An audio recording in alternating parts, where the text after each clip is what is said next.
छेवीं class के बहुत ही प्यारे बच्चों, अज आप साइंस विषय के दूसरे पाठ जिसका नाम है भोजन के तत्त, उस दे बारे विचार वटांदरा करांगे। तो पिछले पाठ दे विच भी तुसी भोजन बारे काफ़ी जानकारी जिहड़ी सीगी ओह ग्रहण कीती सी,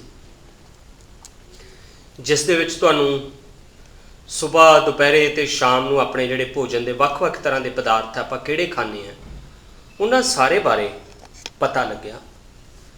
पर आपां उस दे विच ये नहीं पढ़िया सी कि भोजन दे विच किहड़े-किहड़े पोषक तत्त हुंदे हन। सो उन्हां पोषक तत्तां बारे आपां इस पाठ दे विच पढ़ांगे। जिवें कि तुसी जे अपने भोजन का मुआयना करो, तुसी जे अज भी जे कुछ खाधा है सवेरे दोपहरे ते शाम, उस दे विच किहड़े-किहड़े भोजन पदार्थ सी ते उन्हां विच की पोषक तत्त हो सकते हैं, इस बारे जानने की जिहड़ी कोशिश की जा सकती है। तां भोजन दो तरह के हो सकते हैं, शाकाहारी ते मांसाहारी। उस भोजन पदार्थ दे विच अपने जिहड़ा हैगा कि पौधे भी हो सकते हैं ते विच मांस भी हो सकता है। इत्थे अपने कोले एक क्रिया हैगी है जिस दे विच आपां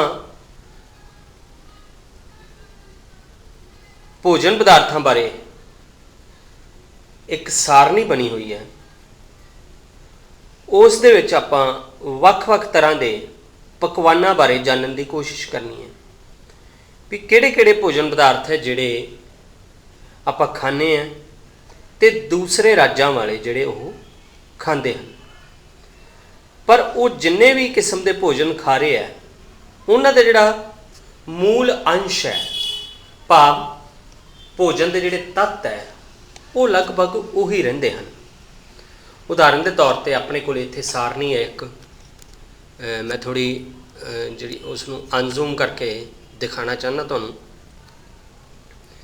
वक्-वक् राज्यां उन्हां दे कुछ आम भोजन है। तुसीं इस सारणी नूं अपने अनुसार लम्मा कर सकते हैं। अपनी कापी ते सारणी जरूर लिखनी है।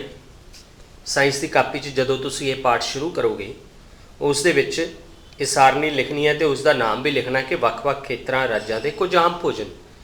जिवें दो इत्थे तुहानूं दिते होए, जिवें पंजाब दे विच मक्की दी रोटी सरों का साग बड़ा कॉमन है, वो अपनी पहचान है पंजाब की। इस तरह जे दाल या मांस के पकवान हैगे इस विच, जिवें पहले नंबर ते टेबल च लिखा हुआ है खेतर या राज, दूजे ते अनाज के पकवान, तीजे ते दाल या मांस के पकवान, चौथे ते सब्जियां लिखियां ते पंजवें नंबर ते होर। तो इन्हां विच मुख तौर पर पोषक तत्त जिहड़े जिहड़े आउणगे, चाहे अनाज दे विच, चाहे दालां दे विच, या मांस दे विच, या सब्जियां दे विच, या होर भोजन पदार्थां दे विच, उन्हां बारे आपां अगे देखांगे। जिवें उदाहरण के तौर पर पंजाब विच अनाज का पकवान जिवें मक्की की रोटी दस्सिया है, उहदे नाल ही जिहड़ी दाल राजमां दी दस्सी है। इस तरह सब्जियां दे विच सरों का साग कहा है। मक्की की रोटी ते सरों के साग दा तां इन्हां दी तां पक्की आड़ी है भी ये इकट्ठे ही हुंदे आ। ते इस तरह नाल होर भोजन पदार्थां विच दही ते घ्यो है, क्योंकि साग दे विच घ्यो पा के या मखनी पा के जदों खांदे आ फिर ही उसका ज़्यादा स्वाद आउंदा है। तां इस तरह आंध्रा प्रदेश का आपां नूं एक दस्सिया हैगा अनाज जिहड़ा हैगा दे पकवान किहड़े आ उत्थे, चावल है, दाल किहड़ी है अरहर दी दाल है, सब्जियां किहड़ियां कुंदरू, उधर दे अपने ही नाम हैं। तो इस तरह ही होर दे विच लस्सी घ्यो ते अचार है। तो इस तरह तुसीं इत्थे तीसरे नंबर ते किसी होर राज का भोजन देखना है। उदाहरण के तौर पर जे मैं तुहानूं दसदा, तमिलनाडु है, अनाज के पकवान उधर ज़्यादातर चावल चलते हैं तो चावल लिखांगे। दाल या मांस के पकवान दे विच इहदे विच मांस जिहड़ा उधर ज़्यादातर सी फूड चलते हैगे आ, या उधर दालां चलदियां जिन्होंने सांबर वगैरह कह देंगे या इडली सांबर कह देंगे है, तो सब्जियां भी उधर मिक्स चलदियां हैगियां। ਤੇ ਇਸੇ ਤਰ੍ਹਾਂ ਹੋਰ ਭੋਜਨ ਪਦਾਰਥਾਂ ਦੇ ਵਿੱਚ ਉਹਨਾਂ ਵਿੱਚ ਕਈ ਹੋਰ ਹੋ ਸਕਦੇ ਆ, ਜਿਵੇਂ ਉਸ ਵਿੱਚ ਚਟਨੀ ਦਾ ਉਪਯੋਗ ਬਹੁਤ ਕਰਦੇ ਹੈਗੇ ਆ। ਤਾਂ ਚਾਵਲ ਦੇ ਉੱਤੇ ਹੀ ਦਾਲ ਜਿਹੜੀ ਹੈਗੀ ਆ ਉਹ ਪਾ ਲੈਂਦੇ ਆ ਤੇ ਫਿਰ ਮਿਕਸ ਕਰਕੇ ਉਹਨੂੰ ਉਹ ਖਾਂਦੇ ਆ। ਤਾਂ ਇਸ ਤਰ੍ਹਾਂ ਦੇ ਹੋਰ ਰਾਜਾਂ ਦੇ ਵੀ ਤੁਸੀਂ ਜਿਹੜੇ ਹੈਗੇ ਆ ਭੋਜਨ ਪਦਾਰਥ ਦੇਖਣੇ ਆ ਵੀ ਕਿਹੜੇ ਕਿਹੜੇ ਭੋਜਨ ਪਦਾਰਥ ਉੱਥੋਂ ਦੇ ਹੋ ਸਕਦੇ ਆ। ਹੁਣ ਇਹਨਾਂ ਸਾਰਿਆਂ ਬਾਰੇ ਆਪਾਂ ਨੂੰ ਇਹ ਜਾਣਨਾ ਜ਼ਰੂਰੀ ਹੈਗਾ ਬਈ ਕਿਹੜੇ ਕਿਹੜੇ ਭੋਜਨ ਪਦਾਰਥ ਵਰਤਦੇ ਆ ਤੇ ਉਹਨਾਂ ਤੋਂ ਕਿਹੜੇ ਕਿਹੜੇ ਪੋਸ਼ਕ ਤੱਤ ਮਿਲਦੇ ਆ, ਇਸ ਬਾਰੇ ਆਪਾਂ ਦੇਖਾਂਗੇ। ਹੁਣ ਇਹ ਜਿਹੜੀ ਤੁਹਾਨੂੰ ਦਿਖਾਈ ਗਈ ਹੈ ਇਸ ਦੇ ਵਿੱਚ ਕੱਚੀ ਸਮੱਗਰੀ ਬਾਰੇ ਤੁਸੀਂ ਇਸ ਤੋਂ ਪਹਿਲਾਂ ਪੜ੍ਹ ਚੁੱਕੇ ਆ। ਭੋਜਨ ਪਦਾਰਥਾਂ ਦੀ ਕੱਚੀ ਸਮੱਗਰੀ ਕਿਹੜੀ ਹੁੰਦੀ ਹੈ ਉਹ ਤੁਹਾਨੂੰ ਪਿਛਲੇ ਪਾਠ 'ਚ ਪੜ੍ਹਾਇਆ ਗਿਆ ਸੀਗਾ। ਜਿਵੇਂ ਤੁਹਾਨੂੰ ਦੱਸਿਆ ਸੀ ਕਿ ਖੀਰ ਬਣਾਉਣ ਲਈ ਕਿਹਦੀ ਲੋੜ ਪੈਂਦੀ ਹੈ, ਦੁੱਧ ਦੀ, ਚਾਵਲ ਦੀ, ਖੰਡ ਦੀ, ਜਾਂ ਡਰਾਈ ਫਰੂਟ ਬਦਾਮ ਪਾਉਂਦੇ ਆ, ਸੋਗੀ ਪਾਉਂਦੇ ਹੈਗੇ ਆ, ਤਾਂ ਕਈ ਵਾਰੀ ਐਡੀਸ਼ਨਲ ਖੋਇਆ ਵੀ ਪਾ ਲੈਂਦੇ ਆ। ਅਲੱਗ-ਅਲੱਗ ਤਰ੍ਹਾਂ ਦੇ ਕੱਚੇ ਪਦਾਰਥ ਉਸ ਵਿੱਚ ਪਾਉਂਦੇ ਹੈਗੇ ਆ। ਤੋ ਕੱਚੀ ਸਮੱਗਰੀ ਜਿਹੜੀ ਹੈਗੀ ਆ ਉਸ ਦੇ ਵਿੱਚ ਹੀ ਵੱਖ-ਵੱਖ ਤਰ੍ਹਾਂ ਦੇ ਸਾਡੇ ਲਈ ਪੋਸ਼ਕ ਤੱਤ ਹੁੰਦੇ ਹਨ। ਉਹਨਾਂ ਪੋਸ਼ਕ ਤੱਤਾਂ ਨੂੰ ਹੀ ਆਪਾਂ ਲੱਭਣਾ ਹੈਗਾ। ਹੁਣ ਜੇ ਪੋਸ਼ਕ ਤੱਤਾਂ 'ਤੇ ਆਪਾਂ ਆ ਹੀ ਗਏ ਹਾਂ ਤਾਂ ਸਭ ਤੋਂ ਪਹਿਲਾਂ ਤਾਂ ਪੋਸ਼ਕ ਤੱਤਾਂ ਬਾਰੇ ਤੁਹਾਨੂੰ ਪਤਾ ਹੋਣਾ ਚਾਹੀਦਾ ਕਿ ਮੁੱਖ ਤੌਰ 'ਤੇ 5 ਪੋਸ਼ਕ ਤੱਤ ਸਾਡੇ ਭੋਜਨ ਵਿੱਚ ਹੁੰਦੇ ਹਨ। ਕਾਰਬੋਹਾਈਡਰੇਟ, ਚਰਬੀ, ਪ੍ਰੋਟੀਨ, ਵਿਟਾਮਿਨ ਅਤੇ ਖਣਿਜ ਲੂਣ। ਇਹਨਾਂ ਪੋਸ਼ਕ ਤੱਤਾਂ ਤੋਂ ਇਲਾਵਾ ਕੁਝ ਹੋਰ ਪਦਾਰਥ ਵੀ ਹੈ ਜਿਹੜੇ ਸਾਡੇ ਭੋਜਨ ਲਈ ਬਹੁਤ ਜ਼ਰੂਰੀ ਹੈ। ਰੇਸ਼ੇ ਤੇ ਪਾਣੀ। ਰੇਸ਼ੇ ਭਾਵ ਜਿਹਨੂੰ ਆਪਾਂ ਰਫੇਜ਼ ਵੀ ਕਹਿ ਦਿੰਦੇ ਹਾਂ। ਅਤੇ ਜਿਵੇਂ ਆਪਾਂ ਸੰਤਰੇ ਖਾਂਦੇ ਹਾਂ, ਸੰਤਰੇ ਖਾ ਕੇ ਉਹਨਾਂ ਦਾ ਰਸ ਤਾਂ ਆਪਾਂ ਜਦੋਂ ਜੂਸ ਉਹਦਾ ਕਢਾਉਣ ਜਾਈਦਾ ਤਾਂ ਜੂਸ ਆਪਾਂ ਅੱਡ ਕਢਾ ਲੈਂਦੇ ਹਾਂ, ਬਾਕੀ ਦੇ ਜਿਹੜੇ ਹਿੱਸਾ ਹੁੰਦਾ ਉਹ ਸੁੱਟ ਦਿੰਦੇ ਆ। ਉਸ ਦਾ ਕੀ ਕਹਿੰਦੇ ਹੈਗੇ ਆ, ਰੇਸ਼ੇਦਾਰ ਭੋਜਨ ਕਹਿੰਦੇ ਹਨ। ਤਾਂ ਰੇਸ਼ੇਦਾਰ ਭੋਜਨ ਵੀ ਖਾਣਾ ਜ਼ਰੂਰੀ ਹੈ ਕਿਉਂਕਿ ਇਸ ਦੇ ਨਾਲ ਹੀ ਆਪਣੇ ਸਰੀਰ ਵਿੱਚ ਜਿਹੜਾ ਭੋਜਨ ਆ ਉਹ ਪਚਦਾ ਹੈ। ਇਸੇ ਤਰ੍ਹਾਂ ਪਾਣੀ ਵੀ ਜ਼ਰੂਰੀ ਹੈਗਾ ਅਤੇ ਜਿਸ ਨਾਲ ਆਪਣੇ ਭੋਜਨ ਨੂੰ ਇੱਕ ਤਰੀਕੇ ਨਾਲ ਹੋਰ ਸੁਖਿਆਈ ਮਿਲਦੀ ਹੈਗੀ ਆ। ਤਾਂ ਮੁੱਖ ਤੌਰ 'ਤੇ 5 ਪੋਸ਼ਕ ਤੱਤਾਂ ਦੀ ਮੈਂ ਗੱਲ ਕੀਤੀ ਹੈਗੀ ਆ। ਹੁਣ ਇਹਨਾਂ ਵੱਖ-ਵੱਖ ਪੋਸ਼ਕ ਤੱਤਾਂ ਬਾਰੇ ਆਪਾਂ ਹੋਰ ਜਾਣਨ ਦੀ ਕੋਸ਼ਿਸ਼ ਕਰਾਂਗੇ ਕਿ ਕਿਹੜੇ-ਕਿਹੜੇ ਭੋਜਨਾਂ ਦੇ ਵਿੱਚ ਕਿਹੜਾ-ਕਿਹੜਾ ਪੋਸ਼ਕ ਤੱਤ ਮੌਜੂਦ ਹੁੰਦਾ ਅਤੇ ਉਹਨਾਂ ਦੇ ਆਪਾਂ ਕੁਛ ਪਰੀਖਣ ਵੀ ਕਰ ਸਕਦੇ ਹੈਗੇ। ਤਾਂ ਆਪਣੇ ਕੋਲ ਬਹੁਤ ਸਾਰੀਆਂ ਕਿਰਿਆਵਾਂ ਹੈਗੀਆਂ ਜਿਨ੍ਹਾਂ ਵਿੱਚ ਆਪਾਂ ਇਹਨਾਂ ਪੋਸ਼ਕ ਤੱਤਾਂ ਬਾਰੇ ਹੋਰ ਜਾਣਕਾਰੀ ਲੈ ਸਕਦੇ ਹਾਂ। ਪਰ ਉਸ ਚੀਜ਼ ਨੂੰ, ਉਹਨਾਂ ਪਰੀਖਣਾਂ ਨੂੰ ਕਰਨ ਦੇ ਲਈ ਸਭ ਤੋਂ ਪਹਿਲਾਂ ਆਪਾਂ ਨੂੰ ਕੁਝ ਕੱਚੀ ਸਮੱਗਰੀ ਜਿਹੜੀ ਹੈ ਭੋਜਨ ਪਦਾਰਥਾਂ ਦੀ ਉਹ ਆਪਾਂ ਨੂੰ ਦੇਖਣੀ ਪਵੇਗੀ। ਜਿਵੇਂ ਕੁਝ ਸਾਡੇ ਕੋਲ ਜਿਵੇਂ ਆਇਓਡੀਨ ਦਾ ਘੋਲ, ਕਾਪਰ ਸਲਫੇਟ ਘੋਲ, ਕਾਸਟਿਕ ਸੋਡਾ, ਇਹ ਆਪਾਂ ਨੂੰ ਕੁਝ ਪਦਾਰਥ ਚਾਹੀਦੇ ਹਨ ਜਿਨ੍ਹਾਂ ਨਾਲ ਅਸੀਂ ਆਪਣੀਆਂ ਕਿਰਿਆਵਾਂ ਜਿਹੜੀਆਂ ਹੈਗੀਆਂ ਕੁਝ ਕਰ ਸਕਦੇ ਹਾਂ। ਤਾਂ ਉਹਨਾਂ ਕਿਰਿਆਵਾਂ ਦੇ ਵਿੱਚ ਆਪਾਂ ਵੱਖ-ਵੱਖ ਤਰ੍ਹਾਂ ਦੇ ਭੋਜਨ ਪਦਾਰਥਾਂ ਦਾ ਪਰੀਖਣ ਕਰਨਾ ਹੈਗਾ। ਉਹਨਾਂ ਦਾ ਨਿਰੀਖਣ ਕਰਾਂਗੇ ਕਿ ਉਹਦੇ ਵਿੱਚ ਕਿਹੜੇ ਪੋਸ਼ਕ ਤੱਤ ਦੀ ਹੋਂਦ ਹੈਗੀ ਹੈ। ਜਿਵੇਂ ਹੁਣ ਮੈਂ ਤੁਹਾਨੂੰ ਸਭ ਤੋਂ ਪਹਿਲਾਂ ਜਿਹੜੇ ਪਰੀਖਣ ਦੀ ਗੱਲ ਕਰੂੰਗਾ ਉਸ ਤੋਂ ਪਹਿਲਾਂ ਤੁਹਾਨੂੰ ਦੱਸਣਾ ਚਾਹਾਂਗਾ ਕਿ ਕਾਰਬੋਹਾਈਡਰੇਟ ਕਿੱਥੇ ਹੁੰਦਾ ਹੈ, ਜਿਹੜਾ ਕਿ ਸਾਡੇ ਪੋਸ਼ਕ ਤੱਤ ਦਾ ਇੱਕ ਤਰ੍ਹਾਂ ਦਾ ਪੋਸ਼ਕ ਤੱਤ ਹੈ।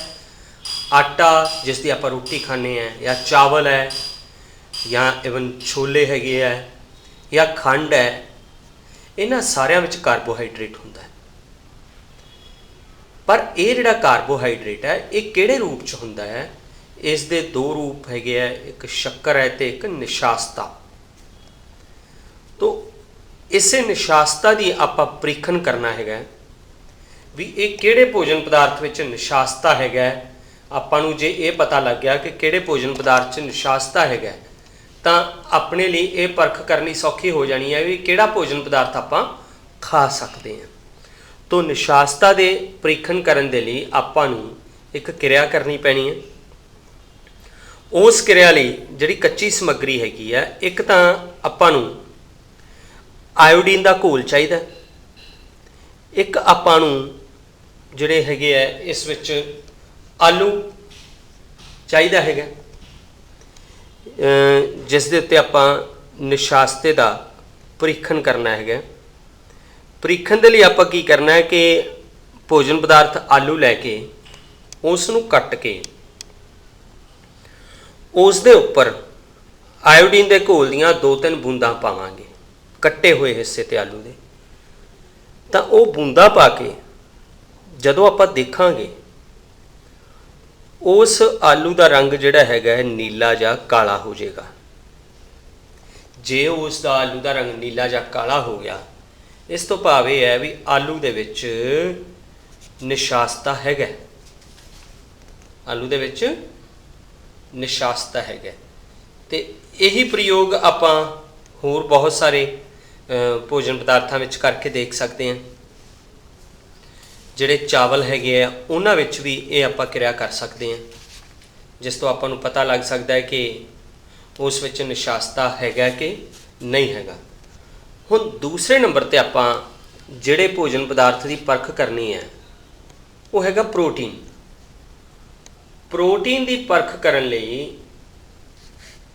आपां नूं जिहड़े जिहड़े पदार्थ चाहिए हैगे आ उस विच एक तो आपां नूं कॉपर सल्फेट चाहिए घोल, एक कास्टिक सोडे का घोल चाहिए।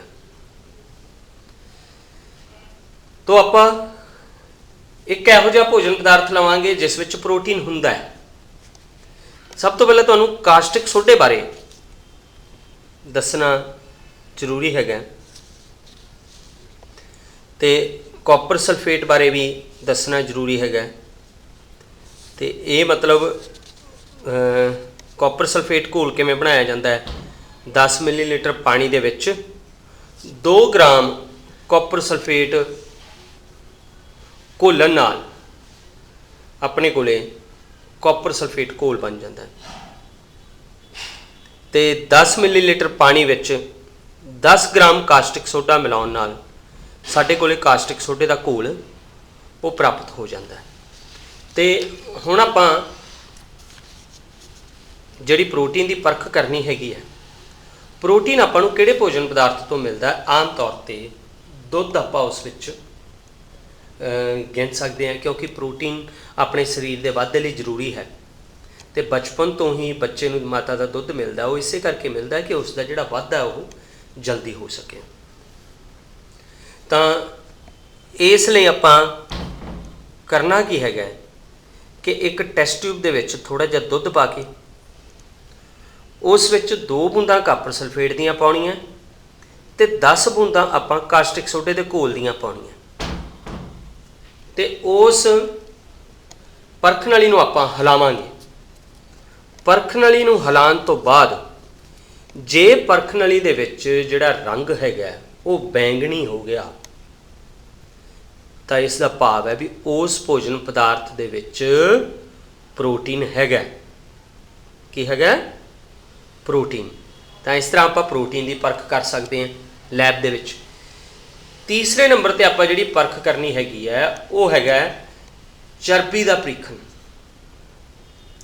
चर्बी के परीखण लई सिंपल जिहा एक जिहड़ा प्रयोग हैगा वो ये है कि आप एक कापी का कागज़ लवांगे ते सिर ते जे अपने तेल लग्या होया तां उत्ते कागज़ झस्सांगे उत्ते वालां ते कागज़ वालां ते झस्सण दे नाल जे कागज़ दे विच थोड़ा जिहा पारदर्शीपन आ गया, भाव उहदे आर पार कोई भी वस्तु जे मोमबत्ती रखी तो उसकी थोड़ी जी लाट जिहड़ी उस विच उहदी महसूस होण लग पई, भाव जिहड़ा कागज़ है जे थंदे आया गया।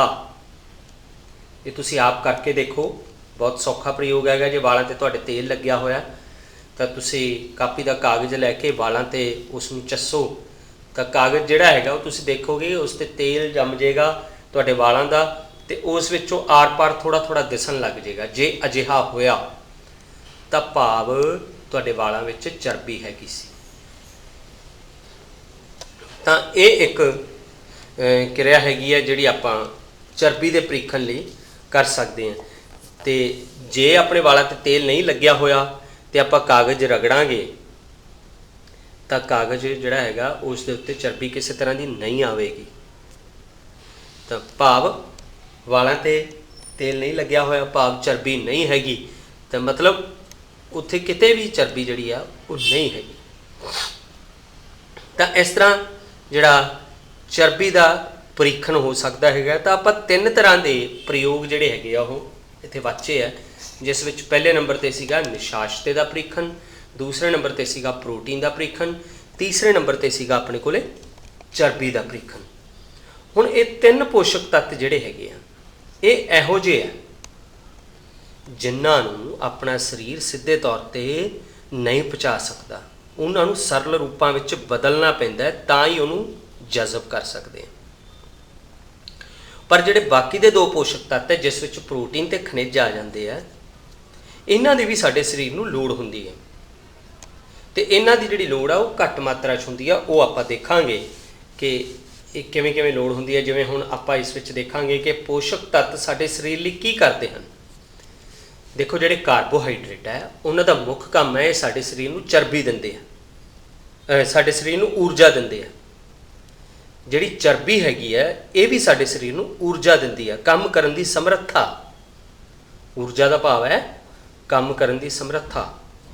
ਇਸੇ ਤਰ੍ਹਾਂ ਇਹ ਇੱਕ ਗੱਲ ਯਾਦ ਰੱਖਣੀ ਪਊਗੀ ਆਪਾਂ ਨੂੰ ਵੀ ਕਾਰਬੋਹਾਈਡਰੇਟ ਦੇ ਮੁਕਾਬਲੇ ਚਰਬੀ ਦੀ ਬਰਾਬਰ ਮਾਤਰਾ ਸਾਨੂੰ ਵੱਧ ਊਰਜਾ ਦਿੰਦੀ ਹੈ। ਊਰਜਾ ਦੇਣ ਵਾਲੇ ਭੋਜਨ ਕਿਹਨਾਂ ਨੂੰ ਕਹਿੰਦੇ ਆ? ਕਾਰਬੋਹਾਈਡਰੇਟ ਤੇ ਚਰਬੀ ਨੂੰ। ਹੁਣ ਕੁਛ ਆਪਣੇ ਕੋਲੇ ਉਹਦੇ ਸਰੋਤ ਹੈਗੇ ਆ ਕਾਰਬੋਹਾਈਡਰੇਟ ਦੇ ਵੀ ਤੇ ਚਰਬੀ ਦੇ ਵੀ। ਜਿਵੇਂ ਇਸ ਵਿੱਚ ਸਭ ਤੋਂ ਪਹਿਲਾਂ ਆਪਣੇ ਕੋਲੇ ਇੱਕ ਚਿੱਤਰ ਦਿਖਾਇਆ ਹੋਇਆ ਜਿਸ ਦੇ ਵਿੱਚ ਵੱਖ-ਵੱਖ ਤਰ੍ਹਾਂ ਦੇ ਭੋਜਨ ਪਦਾਰਥ ਦਿਖਾਏ ਆ। ਇਹ 'ਚ ਕਣਕ ਵੀ ਹੈ, ਚਾਵਲ ਵੀ ਹੈ, ਬਾਜਰਾ ਵੀ ਹੈ, ਮੱਕੀ ਹੈ, ਅੰਬ ਹੈ, ਤਰਬੂਜ਼ ਹੈ, ਪਪੀਤਾ ਹੈ, ਗੰਨਾ, ਆਲੂ, ਸ਼ੱਕਰਕੰਦੀ। ਇਹ ਸਾਰੇ ਭੋਜਨ ਪਦਾਰਥ ਸਾਨੂੰ ਕੀ ਦਿੰਦੇ ਆ? ਕਾਰਬੋਹਾਈਡਰੇਟ। ਯਾਦ ਰੱਖਣਾ, ਜੇ ਤੁਹਾਨੂੰ ਇਹ ਪੁੱਛ ਲਿਆ ਗਿਆ ਵੀ ਕਾਰਬੋਹਾਈਡਰੇਟ ਦੇ ਸੋਮਿਆਂ ਦੇ ਨਾਮ ਲਿਖ ਲਓ, ਉਹਨਾਂ ਦੇ ਸਰੋਤਾਂ ਦੇ ਨਾਮ ਲਿਖੋ, ਤਾਂ ਆਹ ਚਿੱਤਰ ਯਾਦ ਕਰ ਲਓ, ਇਹਦੇ 'ਚ ਜਿਹੜੇ ਜਿਹੜੇ ਭੋਜਨ ਹੈ। ਇਸੇ ਤਰ੍ਹਾਂ ਜੇ ਆਪਾਂ ਨੂੰ ਪੁੱਛ ਲਿਆ ਗਿਆ ਬਈ ਚਰਬੀ ਦੇ ਸਰੋਤ ਕਿਹੜੇ ਕਿਹੜੇ ਆ, ਤਾਂ ਆਹ ਚਿੱਤਰ ਯਾਦ ਕਰ ਲਓ। ਇਸ ਦੇ ਵਿੱਚ ਆਪਣੇ ਕੋਲੇ ਤਿਲ ਹੈਗੇ ਆ, ਮੂੰਗਫਲੀ ਹੈਗੀ ਹੈ, ਸਰੋਂ ਹੈਗੀ ਹੈ, ਸੋਇਆਬੀਨ ਹੈ ਤੇ ਗਿਰੀਆਂ ਦਾ ਤੇਲ ਹੈ। ਇਹ 5 ਭੋਜਨ ਪਦਾਰਥ ਹੈਗੇ ਆ ਜਿਹੜੇ ਕਿ ਸਾਨੂੰ ਚਰਬੀ ਦਿੰਦੇ ਹਨ। ਦੁਬਾਰਾ ਫਿਰ ਇਹਨੂੰ ਚੰਗੀ ਤਰ੍ਹਾਂ ਪੜ੍ਹ ਲਓ। ਮੂੰਗਫਲੀ ਦਾ ਤੇਲ, ਸਰੋਂ ਦਾ ਤੇਲ, ਗਿਰੀ ਦਾ ਤੇਲ, ਸੋਇਆਬੀਨ ਦਾ ਤੇਲ, ਇਸ ਤੋਂ ਇਲਾਵਾ ਮੂੰਗਫਲੀ ਤੇ ਤਿਲ ਤੇ ਬਹੁਤ ਸਾਰੀਆਂ ਗਿਰੀਆਂ ਜਿਵੇਂ ਬਦਾਮ ਹੈ। ਇਹ ਸਾਰੇ ਸਾਨੂੰ ਕੀ ਦਿੰਦੇ ਆ? ਚਰਬੀ ਦਿੰਦੇ ਹਨ। ਤੇ ਜੇ ਆਪਾਂ ਕੁਝ ਹੋਰ ਸਰੋਤਾਂ ਦੀ ਗੱਲ ਕਰੀਏ, ਚਰਬੀ ਦੇ ਹੋਰ ਵੀ ਹੈਗੇ ਆਪਣੇ ਕੋਲੇ ਸਰੋਤ, ਜਿਸ ਵਿੱਚ ਮੱਛੀ ਹੈ, ਮਾਸ ਹੈ, ਘਿਓ ਹੈ, ਦੁੱਧ ਹੈ, ਮੱਖਣ ਹੈ। ਤੇ ਇਹ ਸਾਰੇ ਦੇ ਸਾਰੇ ਈਵਨ ਆਂਡੇ ਵੀ ਜਿਹੜੇ ਹੈਗੇ ਆ ਇਹ ਵੀ ਸਾਨੂੰ ਕੀ ਦਿੰਦੇ ਆ? ਚਰਬੀ ਦਿੰਦੇ ਆ। ਪਰ ਜਿਹੜਾ ਤੁਹਾਨੂੰ ਉੱਪਰ ਚਿੱਤਰ ਦਿਖਾਇਆ ਗਿਆ ਸੀ, ਇਹ ਚਰਬੀ ਦੇ ਉਹ ਸੋਮੇ ਆ ਜਿਹੜੇ ਪੌਦਿਆਂ ਤੋਂ ਮਿਲਦੇ ਆ, ਤੇ ਜਿਹੜੇ ਥੱਲੜੇ ਹੈਗੇ ਆ ਇਹ ਉਹ ਸਰੋਤ ਹੈ ਚਰਬੀ ਦੇ ਜਿਹੜੇ ਸਾਨੂੰ ਜੰਤੂਆਂ ਤੋਂ ਮਿਲਦੇ ਹਨ। ਤਾਂ ਇਹ ਜ਼ਰੂਰ ਤੁਸੀਂ ਇਸ ਤੋਂ ਯਾਦ ਰੱਖਣਾ ਹੈਗਾ। ਇਸ ਤੋਂ ਇਲਾਵਾ ਹੁਣ ਆਪਾਂ ਗੱਲ ਕਰਦੇ ਹਾਂ ਪ੍ਰੋਟੀਨ ਦੇ ਸੋਮਿਆਂ ਦੀ, ਜਿਹੜਾ ਸਾਡੇ ਵਾਧੇ ਲਈ ਸਭ ਤੋਂ ਜ਼ਰੂਰੀ ਹੈ। ਪ੍ਰੋਟੀਨ ਦੇ ਸੋਮਿਆਂ ਦੇ ਵਿੱਚ ਸਾਡੇ ਕੋਲੇ ਬਹੁਤ ਸਾਰੀਆਂ ਦਾਲਾਂ, ਜਿਸ ਵਿੱਚ ਮੂੰਗ ਦਾਲ ਵੀ ਆ ਜਾਂਦੀ ਹੈ, ਇਸੇ ਤਰ੍ਹਾਂ ਉਸ ਤੋਂ ਇਲਾਵਾ ਰਾਜਮਾ ਹੈ, ਸੋਇਆਬੀਨ ਹੈ, ਮਟਰ ਹੈ, ਛੋਲੇ ਹੈ। ਇਹ ਸਾਨੂੰ ਪ੍ਰੋਟੀਨ ਦਿੰਦੇ ਆ, ਭਾਵ ਸਾਡੇ ਸਰੀਰ ਦਾ ਵਾਧਾ ਕਰਦੇ ਆ। ਇਸ ਤੋਂ ਇਲਾਵਾ ਪ੍ਰੋਟੀਨ ਦੇ ਹੋਰ ਜਿਹੜੇ ਉੱਪਰ ਤੁਹਾਨੂੰ ਦਿਖਾਏ ਆ ਇਹ ਪੌਦਿਆਂ ਵਾਲੇ ਸਰੋਤ ਹੈ ਪ੍ਰੋਟੀਨ ਦੇ। ਇਸੇ ਤਰ੍ਹਾਂ ਪ੍ਰੋਟੀਨ ਦੇ ਜਿਹੜੇ ਜੰਤੂਆਂ ਵਾਲੇ ਸਰੋਤ ਹੈਗੇ ਆ ਉਸ ਵਿੱਚ ਲਗਭਗ ਚਰਬੀ ਵਾਲੇ ਹੀ ਹੈ, ਜਿਸ 'ਚ ਦੁੱਧ, ਆਂਡੇ, ਪਨੀਰ, ਮੱਛੀ, ਮੀਟ, ਮਾਸ, ਇਹ ਸਾਰਾ ਕੁਝ ਸਾਡੇ ਕੋਲੇ ਪ੍ਰੋਟੀਨ ਦੇ ਜੰਤੂ ਸਰੋਤ ਹੈਗੇ ਆ, ਜੀਵ ਸਰੋਤ ਹੈਗੇ ਆ। ਹੁਣ ਪ੍ਰੋਟੀਨ ਸਾਡੇ ਸਰੀਰ ਲਈ ਬਹੁਤ ਜ਼ਰੂਰੀ ਹੈ। ਜਿਹੜਾ ਕਿ ਸਾਡੇ ਸਰੀਰ ਦਾ ਵਾਧਾ ਕਰਦਾ ਹੈ ਤੇ ਤੰਦਰੁਸਤ ਰਹਿਣ ਲਈ ਬਹੁਤ ਜ਼ਰੂਰੀ ਹੈ। ਸਰੀਰ ਨੂੰ ਵਧਾਉਣ ਵਾਲਾ ਭੋਜਨ ਕਿਹਾ ਗਿਆ ਇਹਨੂੰ। ਤਾਂ ਤੁਹਾਨੂੰ ਕਾਰਬੋਹਾਈਡਰੇਟ, ਚਰਬੀ ਤੇ ਪ੍ਰੋਟੀਨ ਬਾਰੇ ਬਹੁਤ ਕੁਝ ਦੱਸਿਆ ਗਿਆ। ਹੁਣ ਇਸ ਤੋਂ ਇਲਾਵਾ ਆਪਾਂ ਜਿਹਦੀ ਗੱਲ ਕਰਾਂਗੇ ਉਹ ਹੈਗੇ ਆ ਵਿਟਾਮਿਨ। ਵਿਟਾਮਿਨ ਸਾਡੇ ਸਰੀਰ ਨੂੰ ਬਹੁਤ ਸਾਰੇ ਰੋਗਾਂ ਤੋਂ ਬਚਾਉਂਦੇ ਆ। ਜਿਹੜੇ ਪ੍ਰੋਟੀਨ ਹੈ ਉਹਨਾਂ ਨੂੰ ਵਾਧੇ ਵਾਲਾ ਭੋਜਨ ਕਿਹਾ ਗਿਆ, ਕਾਰਬੋਹਾਈਡਰੇਟ ਤੇ ਚਰਬੀ ਨੂੰ ਊਰਜਾ ਦੇਣ ਵਾਲਾ ਭੋਜਨ ਕਿਹਾ ਗਿਆ। ਤੇ ਹੁਣ ਵਿਟਾਮਿਨ ਤੇ ਖਣਿਜਾਂ ਬਾਰੇ ਆਪਾਂ ਜਾਣਾਂਗੇ, ਇਹਨਾਂ ਨੂੰ ਕਿਹੜੇ ਕਿਹਾ ਜਾਂਦਾ ਹੈ। ਹੁਣ ਦੇਖੋ, ਵਿਟਾਮਿਨ ਵੀ ਤੇ ਖਣਿਜ ਵੀ ਇਹ ਸਾਡੇ ਸਰੀਰ ਨੂੰ ਬਹੁਤ ਸਾਰੇ ਰੋਗਾਂ ਤੋਂ ਬਚਾਉਂਦੇ ਆ। ਇਸ ਕਰਕੇ ਇਹਨਾਂ ਦੋਨਾਂ ਨੂੰ ਰੋਗਾਂ ਤੋਂ ਬਚਾਉਣ ਵਾਲੇ ਭੋਜਨ ਪਦਾਰਥ ਕਿਹਾ ਗਿਆ। ਮਤਲਬ ਭੋਜਨ ਪਦਾਰਥਾਂ ਨੂੰ ਮੁੱਖ ਤੌਰ ਤੇ 3 ਸ਼੍ਰੇਣੀਆਂ 'ਚ ਵੰਡਿਆ ਗਿਆ। ਇੱਕ ਊਰਜਾ ਦੇਣ ਵਾਲੇ, ਇੱਕ ਸਰੀਰ ਦਾ ਵਾਧਾ ਕਰਨ ਵਾਲੇ ਤੇ ਇੱਕ ਬਿਮਾਰੀਆਂ ਤੋਂ ਬਚਾਉਣ ਵਾਲੇ। ਊਰਜਾ ਦੇਣ ਵਾਲੇ ਕਿਹੜੇ ਆ? ਕਾਰਬੋਹਾਈਡਰੇਟ ਤੇ ਚਰਬੀ। ਤੇ ਸਰੀਰ ਦਾ ਵਾਧਾ ਕਰਨ ਵਾਲੇ ਕਿਹੜੇ? ਪ੍ਰੋਟੀਨ ਹੈ। ਤੇ ਸਰੀਰ ਨੂੰ ਬਿਮਾਰੀਆਂ ਤੋਂ ਬਚਾਉਣ ਵਾਲੇ ਕਿਹੜੇ ਹੈਗੇ ਆ? ਉਸ ਵਿੱਚ ਆ ਜਾਂਦੇ ਆ ਵਿਟਾਮਿਨ ਤੇ ਖਣਿਜ। ਹੁਣ ਵਿਟਾਮਿਨ ਬਹੁਤ ਤਰ੍ਹਾਂ ਦੇ ਹੈਗੇ ਆ। ਸਾਡੇ ਸਰੀਰ ਦੇ ਬਹੁਤ ਸਾਰੇ ਹਿੱਸਿਆਂ ਨੂੰ, ਭਾਵ ਅੱਖਾਂ ਨੂੰ, ਦੰਦਾਂ ਨੂੰ, ਮਸੂੜਿਆਂ ਨੂੰ, ਇਹ ਤੰਦਰੁਸਤ ਰੱਖਦੇ ਆ। ਵਿਟਾਮਿਨਾਂ ਨੂੰ ਅਲੱਗ-ਅਲੱਗ ਨਾਮਾਂ ਨਾਲ ਜਾਣਿਆ ਜਾਂਦਾ ਹੈ। ABCDE ਤੱਕ ਤਾਂ ਹੈਗੇ ਆ। Vitamin A, vitamin B, vitamin C, vitamin D ਤੇ ਵਿਟਾਮਿਨ E। ਇਸ ਤੋਂ ਇਲਾਵਾ ਇੱਕ ਵਿਟਾਮਿਨ ਹੈਗਾ ਜਿਹਨੂੰ ਵਿਟਾਮਿਨ K ਕਿਹਾ ਜਾਂਦਾ ਹੈ। ਇਹ 6 ਤਰ੍ਹਾਂ ਦੇ ਵਿਟਾਮਿਨ ਹੈਗੇ ਆ। ਤੋ ਇਹਨਾਂ ਸਾਰਿਆਂ ਨੂੰ ਮਿਲਾ ਕੇ ਇਸ ਦੇ ਸਮੂਹ ਨੂੰ ਵਿਟਾਮਿਨ B ਕੰਪਲੈਕਸ ਕਿਹਾ ਜਾਂਦਾ ਹੈ। ਆਮ ਤੌਰ 'ਤੇ ਹੀ ਬੀਕਾਸੋਲ ਦਾ ਕੈਪਸੂਲ ਇੱਕ ਆਪਾਂ ਖਾਂਦੇ ਹੈਗੇ ਆ, ਡਾਕਟਰ ਆਪਾਂ ਨੂੰ ਕਹਿ ਦਿੰਦਾ। ਉਹ ਜਦੋਂ ਆਮ ਤੌਰ 'ਤੇ ਕਮਜ਼ੋਰੀ ਹੋ ਜਾਂਦੀ ਆ, ਉਹਦੇ ਲਈ ਉਹ ਕਹਿ ਦਿੰਦਾ ਵੀ ਤੁਸੀਂ ਬੀਕਾਸੋਲ ਦਾ ਕੈਪਸੂਲ ਖਾਓ। ਉਹਦੇ 'ਚ ਮਲਟੀ ਵਿਟਾਮਿਨ ਹੁੰਦੇ, ਸਾਰੇ ਵਿਟਾਮਿਨ ਹੁੰਦੇ। ਤਾਂ ਵਿਟਾਮਿਨਾਂ ਦੀ ਕਮੀ ਦੇ ਨਾਲ ਬਹੁਤ ਸਾਰੇ ਰੋਗ ਜਿਹੜੇ ਆ ਉਹ ਸਰੀਰ ਵਿੱਚ ਹੋ ਸਕਦੇ ਹੈਗੇ ਆ। ਹੁਣ ਜੇ ਆਪਾਂ ਵਿਟਾਮਿਨ A ਦੀ ਗੱਲ ਕਰੀਏ ਤਾਂ ਕੁਝ ਆਪਣੇ ਕੋਲੇ ਸਰੋਤ ਹੈਗੇ ਆ ਵਿਟਾਮਿਨ A ਦੇ, ਜਿਸ ਵਿੱਚ ਘਿਓ, ਮੱਛੀ ਦਾ ਤੇਲ, ਗਾਜਰਾਂ, ਚਿੱਤਰ ਵਿੱਚ ਦਿਖਾਏ ਹੋਏ ਜਿਹੜੇ ਫਲ ਹੈ, ਇਹ ਵਿਟਾਮਿਨ A ਦੇ ਕੁਝ ਸਰੋਤ ਹੈ। ਇਸੇ ਤਰ੍ਹਾਂ ਵਿਟਾਮਿਨ B ਦੇ ਕੁਝ ਸਰੋਤ ਦਿਖਾਏ ਹੋਏ ਹੈ। ਵਿਟਾਮਿਨ B ਦਾ ਆਪਣਾ ਜਿਗਰ ਵੀ ਇੱਕ ਸਰੋਤ ਹੈਗਾ। ਕੌਡ ਲਿਵਰ ਆਇਲ ਮਿਲਦਾ ਹੈਗਾ ਇੱਕ, ਮਤਲਬ ਇਸੇ ਜਿਗਰ ਦਾ ਹੀ ਇੱਕ ਤੇਲ ਕੱਢਿਆ ਜਾਂਦਾ ਅਤੇ ਜਿਹਨੂੰ ਕਿ ਮਤਲਬ ਵਿਟਾਮਿਨ B ਦੇ ਸੋਮੇ ਦੇ ਤੌਰ 'ਤੇ ਵਰਤਿਆ ਜਾਂਦਾ ਹੈਗਾ। ਇਸੇ ਤਰ੍ਹਾਂ ਵਿਟਾਮਿਨ C ਦੇ ਬਹੁਤ ਸਾਰੇ ਸਰੋਤ ਹੈਗੇ, ਜਿਸ 'ਚੋਂ ਫਲ ਹੈਗੇ ਹੈ, ਟਮਾਟਰ ਹੈ, ਸੰਤਰਾ ਹੈ, ਨਿੰਬੂ ਹੈ, ਮਸੰਮੀ ਹੈ, ਔਲਾ ਹੈਗਾ। ਇਹ ਵਿਟਾਮਿਨ C ਦਾ ਸਰੋਤ ਹੈ। ਵਿਟਾਮਿਨ D ਦਾ ਸਰੋਤ ਕਿਹੜਾ ਹੈਗਾ? ਉਸ ਵਿੱਚ ਦੁੱਧ ਹੈ, ਮੱਖਣ ਹੈ, ਮੱਛੀਆਂ, ਆਂਡੇ ਹੈ, ਈਵਨ ਕੌਡ ਲਿਵਰ ਜਿਹੜਾ ਹੈਗਾ, ਜਿਗਰ ਹੈ ਜਿਹੜਾ, ਉਹ ਵੀ ਵਿਟਾਮਿਨ D ਦਾ ਸਰੋਤ ਹੈਗਾ। ਤੋ ਇਹ ਆਪਾਂ ਨੂੰ ਜਿਹੜੇ ਵਿਟਾਮਿਨ ਹੈ ਇਹ ਯਾਦ ਰੱਖਣੇ ਪੈਣੇ ਆ। ਹੁਣ ਇਹਨਾਂ ਵਿਟਾਮਿਨਾਂ ਦੇ ਤੁਸੀਂ ਆਪ ਦੇਖ ਲਓ ਵੀ ਇਹ ਕਿਹੜੇ ਭੋਜਨ ਪਦਾਰਥ ਜੇ ਆਪਾਂ ਖਾਵਾਂਗੇ ਤਾਂ ਆਪਾਂ ਨੂੰ ਇਹ ਵਿਟਾਮਿਨਾਂ ਦੀ ਕਮੀ ਨਹੀਂ ਹੋਵੇਗੀ। ਵਿਟਾਮਿਨ A ਦਾ ਕੰਮ ਹੈਗਾ ਕਿ ਇਹ ਸਾਡੀਆਂ ਅੱਖਾਂ ਅਤੇ ਸਾਡੀ ਚਮੜੀ ਜਿਹੜੀ ਆ ਉਹਨੂੰ ਤੰਦਰੁਸਤ ਰੱਖਦਾ।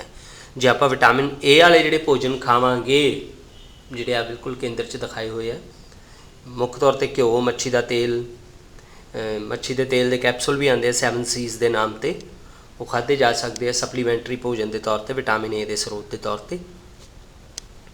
ਤਾਂ ਅੱਖਾਂ ਅਤੇ ਚਮੜੀ ਜਿਹੜੀ ਹੈਗੀ ਆ ਉਸ ਨੂੰ ਤੰਦਰੁਸਤ ਰੱਖਿਆ ਜਾ ਸਕਦਾ ਹੈਗਾ ਵਿਟਾਮਿਨ A ਨਾਲ। ਵਿਟਾਮਿਨ B ਨਾਲ ਬੇਰੀ ਰੋਗ ਹੁੰਦਾ ਹੈ, ਤਾਂ ਉਸ ਰੋਗ ਨੂੰ ਦੂਰ ਕੀਤਾ ਜਾ ਸਕਦਾ ਜੇ ਆਪਾਂ ਭੋਜਨ ਪਦਾਰਥ ਵਿਟਾਮਿਨ B ਵਾਲੇ ਖਾਵਾਂਗੇ। ਵਿਟਾਮਿਨ C ਸਾਡੇ ਲਈ ਬਹੁਤ ਜ਼ਰੂਰੀ ਹੈ। ਆਪਣੀ ਜਿਹੜੀ ਰੋਗਾਂ ਨਾਲ ਲੜਨ ਦੀ ਜਿਹੜੀ ਸਮਰੱਥਾ ਹੈਗੀ ਆ ਉਹਨੂੰ ਹੋਰ ਮਜ਼ਬੂਤ ਕਰਦਾ ਹੈ। ਹੁਣ ਤੁਸੀਂ ਜੇ ਤੁਹਾਡੇ ਮਨ 'ਚ ਹੋਵੇ, ਕਿਤੇ ਯਾਦ ਹੋਵੇ, ਤਾਂ ਕਰੋਨਾ ਵਾਇਰਸ ਨਾਲ ਲੜ ਰਹੇ ਆ ਇਹਨਾਂ ਦਿਨਾਂ ਵਿੱਚ, ਤਾਂ ਇਸ ਵੇਲੇ ਜਿਹੜੀ ਹੈਲਥ ਇੰਸਟਰਕਸ਼ਨਾਂ ਜਾਰੀਆਂ ਹੋਈਆਂ ਉਹਦੇ ਵਿੱਚ ਇਹ ਵੀ ਕਿਹਾ ਗਿਆ ਕਿ ਉਹੋ ਜਿਹੇ ਭੋਜਨ ਪਦਾਰਥ ਜ਼ਿਆਦਾ ਖਾਓ ਜਿਨ੍ਹਾਂ ਨਾਲ ਆਪਣੀ ਰੋਗ ਜਨਕ ਸਮਰੱਥਾ ਜਿਹੜੀ ਆ ਉਹ ਵੱਧ ਹੋਵੇ, ਵੀ ਇਮਿਊਨਿਟੀ ਆਪਣੀ ਸਟਰੋਂਗ ਹੋਵੇ, ਬਿਮਾਰੀਆਂ ਨਾਲ ਲੜਨ ਦੀ ਸਮਰੱਥਾ ਵਧੇ। ਤਾਂ ਉਹ ਵਧੂਗੀ ਕਿਵੇਂ? ਜੇ ਆਪਾਂ ਵਿਟਾਮਿਨ C ਦਾ ਵੱਧ ਤੋਂ ਵੱਧ ਉਸ ਦਾ ਸੇਵਨ ਕਰਾਂਗੇ, ਜਿਸ ਦੇ ਵਿੱਚ ਫਲ ਆ ਜਾਂਦੇ ਆ, ਔਲਾ ਆ ਜਾਂਦਾ, ਸੰਤਰਾ, ਟਮਾਟਰ, ਮਸੰਮੀਆਂ ਜਿਹੜੀਆਂ ਹੈਗੀਆਂ ਇਹ ਆ ਜਾਂਦੀਆਂ ਹੈਗੀਆਂ। ਤਾਂ ਇਹ ਭੋਜਨ ਪਦਾਰਥ ਖਾਵਾਂਗੇ ਤਾਂ ਆਪਾਂ ਆਪਣੀ ਜਿਹੜੀ ਇਮਿਊਨਿਟੀ ਆ ਉਹ ਸਟਰੋਂਗ ਰਹੇਗੀ, ਆਪਣੀ ਰੋਗ ਨਾਲ ਲੜਨ ਦੀ ਸਮਰੱਥਾ ਉਹ ਵੱਧ ਰਹੇਗੀ। ਇਸੇ ਤਰ੍ਹਾਂ ਵਿਟਾਮਿਨ D ਸਾਡੀਆਂ ਹੱਡੀਆਂ ਅਤੇ ਦੰਦਾਂ ਲਈ ਬਹੁਤ ਜ਼ਰੂਰੀ ਹੈ। ਕੈਲਸ਼ੀਅਮ ਦੀ ਵਰਤੋਂ ਵੀ ਇਹਦੇ ਨਾਲ ਜਿਹੜੀ ਹੈਗੀ ਆ ਉਹ ਹੁੰਦੀ ਹੈ, ਜਿਹੜਾ ਕਿ ਦੁੱਧ ਵਿੱਚੋਂ ਮਿਲਦਾ ਹੈ। ਤਾਂ ਵਿਟਾਮਿਨ ਡੀ ਵੀ ਮਿਲਦਾ ਅਤੇ ਕੈਲਸ਼ੀਅਮ ਵੀ ਮਿਲਦਾ ਹੈ। ਤਾਂ ਉਹਦੇ ਨਾਲ ਆਪਣੀਆਂ ਹੱਡੀਆਂ ਜਿਹੜੀਆਂ ਹੈਗੀਆਂ ਉਹ ਮਜ਼ਬੂਤ ਹੁੰਦੀਆਂ, ਦੰਦ ਵੀ ਮਜ਼ਬੂਤ ਹੁੰਦੇ ਆ। ਵਿਟਾਮਿਨ ਡੀ ਦੀ ਕਮੀ ਨਾਲ ਰਿਕੇਟਸ ਦਾ ਨਾਮ ਦਾ ਰੋਗ ਹੋ ਜਾਂਦਾ, ਜਿਸ ਵਿੱਚ ਹੱਡੀਆਂ ਬਹੁਤ ਨਰਮ ਹੋ ਜਾਂਦੀਆਂ। ਵਿਟਾਮਿਨ ਸੀ ਦੀ ਕਮੀ ਨਾਲ ਸਕਰਵੀ ਨਾਂ ਦਾ ਰੋਗ ਹੋ ਜਾਂਦਾ। ਇਸ ਕਰਕੇ ਜੇ ਇਹ ਭੋਜਨ ਖਾਵਾਂਗੇ ਆਪਾਂ ਤਾਂ ਇਹ ਬਿਮਾਰੀਆਂ ਸਾਨੂੰ ਨਹੀਂ ਹੋਣਗੀਆਂ। ਹੁਣ ਮੈਂ ਜਿਹੜੇ ਹੈਗੇ ਆ ਖਣਿਜ ਜਿਹੜੇ ਹੈਗੇ ਆ ਲੂਣ ਉਹਨਾਂ 'ਤੇ ਆਵਾਂਗਾ। ਜਿਵੇਂ ਆਪਣੇ ਸਰੀਰ ਨੂੰ ਬਹੁਤ ਸਾਰੇ ਖਣਿਜ ਲੂਣ ਚਾਹੀਦੇ ਹੈ, ਜਿਨ੍ਹਾਂ ਨਾਲ ਆਪਣੇ ਸਰੀਰ 'ਚ ਬਹੁਤ ਸਾਰੇ ਕਾਰਜ ਹੁੰਦੇ ਆ। ਉਦਾਹਰਨ ਦੇ ਤੌਰ 'ਤੇ ਕਿਹੜੇ ਕਿਹੜੇ ਖਣਿਜ ਹੈਗੇ ਆ?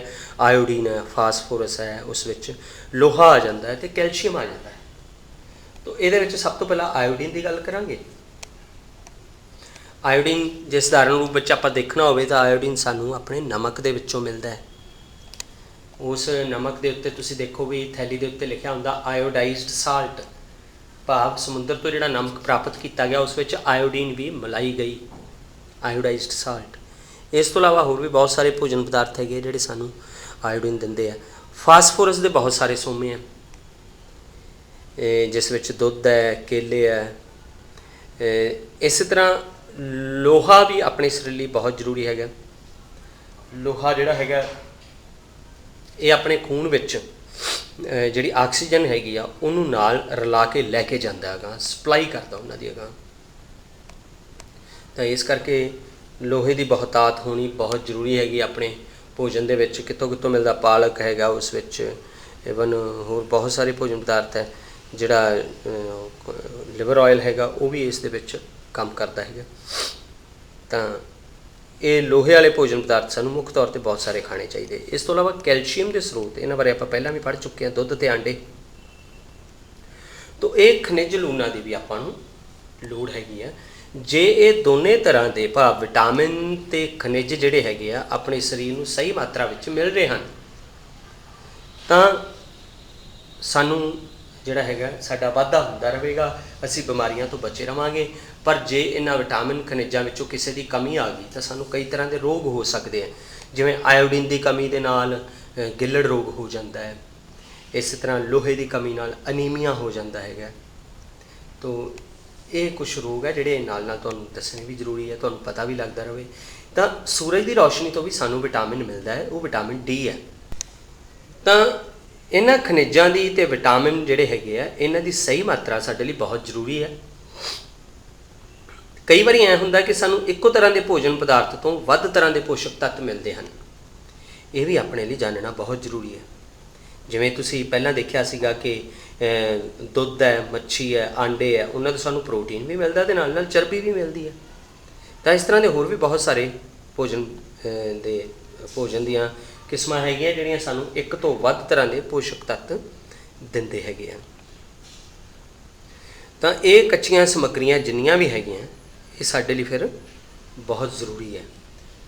ਤਾਂ ਹੁਣ ਚਾਵਲ ਬਾਰੇ ਜਾਂ ਕਣਕ ਬਾਰੇ ਤੁਸੀਂ ਪਹਿਲਾਂ ਪੜ੍ਹ ਚੁੱਕੇ ਆ ਕਿ ਇਹ ਕਾਰਬੋਹਾਈਡਰੇਟ ਦੇ ਪ੍ਰਮੁੱਖ ਸਰੋਤ ਹੈਗੇ ਆ। ਤਾਂ ਇਹਨਾਂ ਪੋਸ਼ਕ ਤੱਤਾਂ ਤੋਂ ਇਲਾਵਾ ਸਾਨੂੰ ਰੇਸ਼ੇਦਾਰ ਭੋਜਨ ਵੀ ਚਾਹੀਦਾ ਹੈ। ਉਸ ਰੇਸ਼ੇਦਾਰ ਭੋਜਨ ਨੂੰ ਮੋਟਾ ਆਹਾਰ ਵੀ ਕਿਹਾ ਜਾਂਦਾ ਹੈ। ਦਾਲ, ਆਲੂ, ਅਨਾਜ, ਤਾਜ਼ੇ ਫਲ, ਸਬਜ਼ੀਆਂ, ਇਹ ਸਾਰੇ ਮੋਟੇ ਆਹਾਰ ਦੇ ਵੀ ਸਰੋਤ ਹੈਗੇ ਆ। ਕਿਉਂਕਿ ਕਈ ਫਲ ਇਹੋ ਜਿਹੇ ਆ ਜਿਨ੍ਹਾਂ ਦਾ ਆਪਾਂ ਇਕੱਲਾ ਰਸ ਪੀਂਦੇ ਹਾਂ, ਜੂਸ ਪੀਂਦੇ ਹਾਂ, ਪਰ ਉਹਨਾਂ ਦੇ ਰੇਸ਼ੇਦਾਰ ਭੋਜਨ ਨਹੀਂ ਖਾਂਦੇ। ਆਪਾਂ ਨੂੰ ਉਹ ਵੀ ਖਾਣਾ ਚਾਹੀਦਾ। ਜੇ ਇਹ ਨਹੀਂ ਖਾਵਾਂਗੇ ਤਾਂ ਸਾਡੇ ਵਿੱਚ ਜਿਹੜਾ ਹੈਗਾ ਭੋਜਨ ਦਾ ਸਹੀ ਪਾਚਨ ਨਹੀਂ ਹੋਵੇਗਾ। ਜਿਹੜਾ ਅਣਪਚਿਆ ਭੋਜਨ ਹੈ ਉਹਨੂੰ ਬਾਹਰ ਕੱਢਣ ਦੇ ਵਿੱਚ ਇਹ ਮਦਦ ਕਰਦਾ ਹੈ, ਮੋਟਾ ਆਹਾਰ।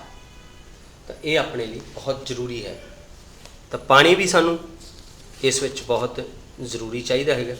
ਪਾਣੀ ਦਾ ਕੰਮ ਕੀ ਹੈਗਾ ਕਿ ਇਹ ਭੋਜਨ ਵਿੱਚ ਮੌਜੂਦ ਜਿੰਨੇ ਵੀ ਪੋਸ਼ਕ ਤੱਤ ਹੈਗੇ ਆ ਉਹਨਾਂ ਨੂੰ ਸੋਖਣ ਦਾ ਕੰਮ ਕਰਦਾ। ਪਾਣੀ ਭੋਜਨ ਵਿੱਚ ਮੌਜੂਦ ਪੋਸ਼ਕ ਤੱਤਾਂ ਨੂੰ ਸੋਖਣ ਦਾ ਕੰਮ ਪਾਣੀ ਕਰਦਾ ਹੈਗਾ। ਤਾਂ ਇਸ ਤੋਂ ਇਲਾਵਾ ਕੁਝ ਹੋਰ ਵਾਧੂ ਪਦਾਰਥ ਵੀ ਹੈ ਜਿਹੜੇ ਸਾਡੇ ਭੋਜਨ ਦੇ ਨਾਲ ਨਾਲ ਸਾਡੇ ਸਰੀਰ 'ਚੋਂ, ਭੋਜਨ ਦੇ ਫਾਲਤੂ ਪਦਾਰਥਾਂ ਦੇ ਨਾਲ ਨਾਲ ਸਾਡੇ ਸਰੀਰ 'ਚੋਂ ਬਾਹਰ ਨਿਕਲਦੇ ਆ। ਮੂਤਰ ਅਤੇ ਪਸੀਨਾ ਵੀ ਇੱਕ ਤਰ੍ਹਾਂ ਦਾ ਸਾਡੇ ਸਰੀਰ ਦਾ ਉਹ ਹਿੱਸਾ ਹੈ ਜਿਹੜਾ ਸਾਡੇ ਉਸ ਭੋਜਨ ਦੇ ਵਿੱਚ ਸੀਗਾ ਕਿਸੇ ਵੇਲੇ, ਕਿਉਂਕਿ ਉਸ ਪਸੀਨੇ ਦੇ ਵਿੱਚ ਨਮਕ ਹੁੰਦੇ ਹਨ ਤੇ ਮੂਤਰ ਦੇ ਵਿੱਚ ਆਪਣੇ ਸਰੀਰ ਦੇ ਬਹੁਤ ਸਾਰੇ ਪਦਾਰਥ ਹੈਗੇ ਆ, ਕਈ ਨਾਈਟ੍ਰੋਜਨ ਯੁਕਤ ਪਦਾਰਥ ਹੈਗੇ ਜਿਵੇਂ ਯੂਰੀਆ, ਯੂਰਿਕ ਐਸਿਡ ਹੈ, ਉਸ ਦੇ ਵਿੱਚ ਅਮੋਨੀਆ ਵੀ ਆ ਜਾਂਦਾ ਹੈ, ਜਿਹੜੇ ਕਿ ਆਪਣੇ ਸਰੀਰ 'ਚੋਂ ਬਾਹਰ ਨਿਕਲਦੇ ਆ। ਤਾਂ ਇਸ ਲਈ ਸਾਨੂੰ ਇਹਨਾਂ ਮੁੱਖ ਤੌਰ 'ਤੇ 5 ਭੋਜਨ ਦੇ ਪੋਸ਼ਕ ਤੱਤਾਂ ਬਾਰੇ ਪਤਾ ਲੱਗ ਗਿਆ, ਅਤੇ ਕਿਹੜੇ ਕਿਹੜੇ ਉਹ ਭੋਜਨ ਪਦਾਰਥਾਂ ਤੋਂ ਸਾਨੂੰ ਮਿਲਦੇ ਹੈ, ਤਾਂ ਉਹ ਸਾਨੂੰ ਜਿਹੜਾ ਹੈਗਾ ਪਤਾ ਲੱਗਿਆ ਹੈਗਾ। ਹੁਣ ਕਈ ਭੋਜਨ ਪਦਾਰਥ ਜਿਨ੍ਹਾਂ ਵਿੱਚ ਪਾਣੀ ਦੀ ਮਾਤਰਾ ਬਹੁਤ ਵੱਧ ਹੁੰਦੀ ਹੈ। ਤੋ ਟਮਾਟਰ ਦੇਖੋ, ਜਦੋਂ ਆਪਾਂ ਕੱਟਦੇ ਹਾਂ ਤਾਂ ਤੁਸੀਂ ਦੇਖਿਆ ਹੋਣਾ ਉਸ 'ਚੋਂ ਕਿੰਨਾ ਸਾਰਾ ਪਾਣੀ ਬਾਹਰ ਨਿਕਲਦਾ, ਠੀਕ ਹੈ ਨਾ। ਇਸੇ ਤਰ੍ਹਾਂ ਹੋਰ ਵੀ ਬਹੁਤ ਸਾਰੇ ਫਲ ਸਬਜ਼ੀਆਂ ਹੋਣਗੀਆਂ ਜਿਨ੍ਹਾਂ 'ਚ ਪਾਣੀ ਦੀ ਮਾਤਰਾ ਬਹੁਤ ਜ਼ਿਆਦਾ ਹੁੰਦੀ ਹੈ। ਤਾਂ ਇਸ ਤਰ੍ਹਾਂ ਦੇ ਭੋਜਨ ਪਦਾਰਥ ਵੀ ਹੈਗੇ ਜਿਨ੍ਹਾਂ 'ਚ ਪਾਣੀ ਦੀ ਮਾਤਰਾ ਨਹੀਂ ਹੁੰਦੀ। ਤਾਂ ਉਹਨਾਂ ਸਾਰੇ ਭੋਜਨ ਪਦਾਰਥਾਂ ਤੋਂ ਜਿੱਥੋਂ ਸਾਨੂੰ ਪਾਣੀ ਨਹੀਂ ਮਿਲਦਾ, ਉਹਨਾਂ ਭੋਜਨ ਪਦਾਰਥਾਂ ਦੀ ਪੂਰਤੀ ਲਈ ਸਾਨੂੰ ਪਾਣੀ ਦੀ ਲੋੜ ਹੁੰਦੀ ਹੈ। ਤਾਂ ਹੁਣ ਆਪਾਂ ਗੱਲ ਕਰਾਂਗੇ ਜਿਹੜਾ ਮੁੱਖ ਇਸ ਪਾਰਟ ਦਾ ਟੌਪਿਕ ਹੈਗਾ, ਜਿਹਨੂੰ ਆਪਾਂ ਕਹਿੰਦੇ ਸੰਤੁਲਿਤ ਭੋਜਨ, ਬੈਲੈਂਸ ਡਾਈਟ। ਹੁਣ ਆਪਾਂ ਪੋਸ਼ਕ ਤੱਤਾਂ ਬਾਰੇ ਤਾਂ ਜਾਣ ਲਿਆ, ਪਰ ਸੰਤੁਲਿਤ ਇਹ ਤਾਂ ਹੋਵੇਗਾ ਜੇ ਆਪਾਂ ਸਹੀ ਮਾਤਰਾ ਵਿੱਚ ਜਿੰਨੇ ਸਰੀਰ ਨੂੰ ਪੋਸ਼ਕ ਤੱਤ ਚਾਹੀਦੇ ਸੀ ਓਨੇ ਹੀ ਆਪਣੀ ਖੁਰਾਕ ਵਿੱਚ ਖਾਧੇ। ਊਰਜਾ ਆਪਾਂ ਨੂੰ ਸਾਰਿਆਂ ਤੋਂ ਵੱਧ ਚਾਹੀਦੀ ਹੈ, ਕਿਉਂਕਿ ਕੰਮ ਕਰਨ ਦਾ ਆਪਣਾ ਨਿਯਮ ਹੈ ਅਤੇ ਕੰਮ ਕਰਨਾ ਵੀ ਪੈਂਦਾ ਆਪਾਂ ਨੂੰ। ਤਾਂ ਵੱਧ ਤੋਂ ਵੱਧ ਜੇ ਕੰਮ ਕਰਨਾ, ਕੰਮ ਕਰਨ ਦੀ ਸਮਰੱਥਾ ਆਪਣੇ ਕੋਲ ਹੋਊਗੀ ਤਾਂ ਹੀ ਆਪਾਂ ਸਹੀ ਕੰਮ ਕਰ ਸਕਦੇ ਹਾਂ। ਅਤੇ ਕੰਮ ਕਰਨ ਦੀ ਸਮਰੱਥਾ ਲਈ ਸਾਨੂੰ ਵੱਧ ਤੋਂ ਵੱਧ ਕਾਰਬੋਹਾਈਡਰੇਟ ਅਤੇ ਚਰਬੀ ਚਾਹੀਦੇ ਆ। ਜ਼ਿਆਦਾ ਮਾਤਰਾ 'ਚ ਕਾਰਬੋਹਾਈਡਰੇਟ ਚਾਹੀਦੇ ਆ, ਕਿਉਂਕਿ ਤੁਸੀਂ ਆਪਣੇ ਭੋਜਨ ਵਿੱਚ ਰੋਟੀਆਂ ਅਤੇ ਚਾਵਲ ਜਿਹੜੇ ਹੈਗੇ ਆ ਉਹ ਸਬਜ਼ੀ ਦੇ ਮੁਕਾਬਲੇ ਜ਼ਿਆਦਾ ਖਾਂਦੇ ਆ, ਪਰ ਚਰਬੀ ਦੀ ਮਾਤਰਾ ਉਹਦੇ 'ਚ ਘੱਟ ਪਾਈ ਜਾਂਦੀ ਹੈ। ਤਾਂ ਸਰੀਰ ਦੇ ਲਈ ਪੋਸ਼ਕ ਤੱਤ ਜਿੰਨੇ ਚਾਹੀਦੇ ਆ ਉਨੇ ਹੀ ਆਪਾਂ ਲੈਣੇ ਹੈਗੇ ਆ। ਹੁਣ ਜਿਹੜੇ ਖਣਿਜ ਅਤੇ ਵਿਟਾਮਿਨ ਆ ਉਹਨਾਂ ਦੀ ਮਾਤਰਾ ਆਪਾਂ ਨੂੰ ਘੱਟ ਚਾਹੀਦੀ ਹੈ, ਅਤੇ ਉਹ ਘੱਟ ਹੀ ਹੋਣੇ ਚਾਹੀਦੇ ਆ, ਕਿਉਂਕਿ ਉਹ ਥੋੜ੍ਹੀ ਮਾਤਰਾ 'ਚ ਹੀ ਆਪਣੇ ਸਰੀਰ ਨੂੰ ਚਾਹੀਦੇ ਆ, ਜ਼ਿਆਦਾ ਮਾਤਰਾ 'ਚ ਨਹੀਂ ਚਾਹੀਦੇ। ਜੇ ਚਰਬੀ ਆਪਾਂ ਲੋੜ ਤੋਂ ਵੱਧ ਮਾਤਰਾ ਵਿੱਚ ਖਾਵਾਂਗੇ ਤਾਂ ਆਪਣੇ 'ਚ ਮੋਟਾਪਾ ਆ ਜਾਏਗਾ, ਤਾਂ ਉਹਦੇ ਨਾਲ ਹੋਰ ਬਹੁਤ ਸਾਰੀਆਂ ਮੋਟਾਪੇ ਨਾਲ ਦਿਲ ਦੀਆਂ ਬਿਮਾਰੀਆਂ ਆਉਂਦੀਆਂ ਹੈਗੀਆਂ। ਤਾਂ ਉਹ ਆਪਾਂ ਨੂੰ ਧਿਆਨ ਰੱਖਣਾ ਪੈਂਦਾ ਹੈਗਾ। ਹੁਣ ਇਹਦੇ ਵਿੱਚ ਇੱਕ ਗੱਲ ਹੋਰ ਹੈ ਕਿ ਹਰ ਉਮਰ ਦੇ ਲੋਕਾਂ ਲਈ ਭੋਜਨ ਦੀ ਲੋੜ ਵੀ ਵੱਖ-ਵੱਖ ਹੈ। ਜਿਹੜੇ ਸਰੀਰਕ ਕੰਮ ਜ਼ਿਆਦਾ ਕਰਦੇ ਆ ਉਹਨਾਂ ਲਈ ਭੋਜਨ ਦੀ ਲੋੜ ਜ਼ਿਆਦਾ ਹੈ, ਕਿਉਂਕਿ ਊਰਜਾ ਵੱਧ ਖਰਚ ਰਹੇ ਹੋ ਆਪਣੇ, ਇਸੇ ਕਰਕੇ ਉਹਨਾਂ ਨੂੰ ਊਰਜਾ ਯੁਕਤ ਭੋਜਨ ਅਤੇ ਚਰਬੀ ਯੁਕਤ ਭੋਜਨ ਵੱਧ ਖਾਣੇ ਪੈਂਦੇ ਆ।